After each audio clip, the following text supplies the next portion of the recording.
কাবাব তো অনেক রকম খেয়েছেন, আলু ডিম দিয়ে একবার এইভাবে বানিয়ে দেখুন। বানানো যতটা সহজ ও মজার হয়, যে কেউ অনায়াসে বানিয়ে নিতে পারবে। বাড়িতে তৈরি করার পর আর দোকানে কিনে খেতে হবে না। খেতে তো দারুণ হয়েছে, অসম্ভব মজার। খুব সহজভাবে আপনাদের করে দেখাবো, চলুন দেখে নিই।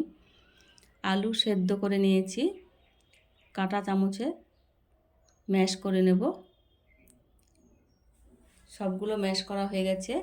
দুটো পেঁয়াজ কুচি দিয়ে দিলাম, ধনেপাতা কুচি, স্বাদ মতো লবণ, হলুদের গুঁড়ো, জিরের গুঁড়ো, লঙ্কার গুঁড়ো, চাট মশলা, লঙ্কা কুচি, আদা রসুনের পেস্ট, 1 চামচ কর্নফ্লাওয়ার। সব কিছু ভালোভাবে মেখে নেব যাতে দলা বেঁধে না যায়। দুটো ডিম সেদ্ধ করে নিয়েছি, গ্রেটারের সাহায্যে গ্রেট করে নিচ্ছি। হাতের সাহায্যেও ভেঙে নেওয়া যায়, গ্রেটারের সাহায্যে গ্রেট করলে ভালো হয়।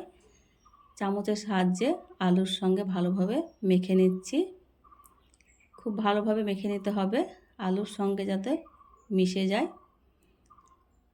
ভালোভাবে মাখানো হয়ে গেছে।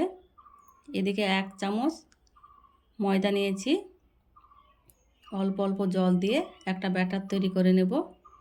এই রকম হবে, খুব পাতলাও হবে না, খুব বেশি ঘনও হবে না। আলু ডিমের মিশ্রণটি হাতে নেব, এইভাবে চ্যাপটা করে দেব। এইদিকে একটা কাঠি দিয়ে দেব, এইদিকে এইভাবে গোল করে নেব। খুব সহজভাবে করে দেখালাম। এইভাবে সবগুলাকে একে একে করে নেব। এদিকে যে ময়দাটা গুলিয়ে রেখেছিলাম, ময়দাতে চুবিয়ে নেব এইভাবে, যাতে ভেঙে না যায়। খুব সাবধানে করে নিতে হবে। এদিকে ব্রেড ক্রাম্ব মাখিয়ে নেব। আলতো হাতে একবার কোটিং করব, ডবল করব না। এইদিকে মাখিয়ে নিয়েছি, সবগুলোই মাখিয়ে নেওয়া হয়ে গেছে ব্রেড ক্রাম্ব। গ্যাসে তেল গরম হয়ে গেছে, মিডিয়াম আঁচে কাঠি কাবাবগুলো ভেজে নেব। মিডিয়াম আঁচে কাঠি কাবাবগুলো ভেজে নিতে হবে যাতে পুড়ে না যায়। একদিক হয়ে গেছে, কাঁটা চামচের সাহায্যে উল্টিয়ে নিচ্ছি। খুব সাবধানে উল্টিয়ে নিতে হবে যাতে ভেঙে না যায়।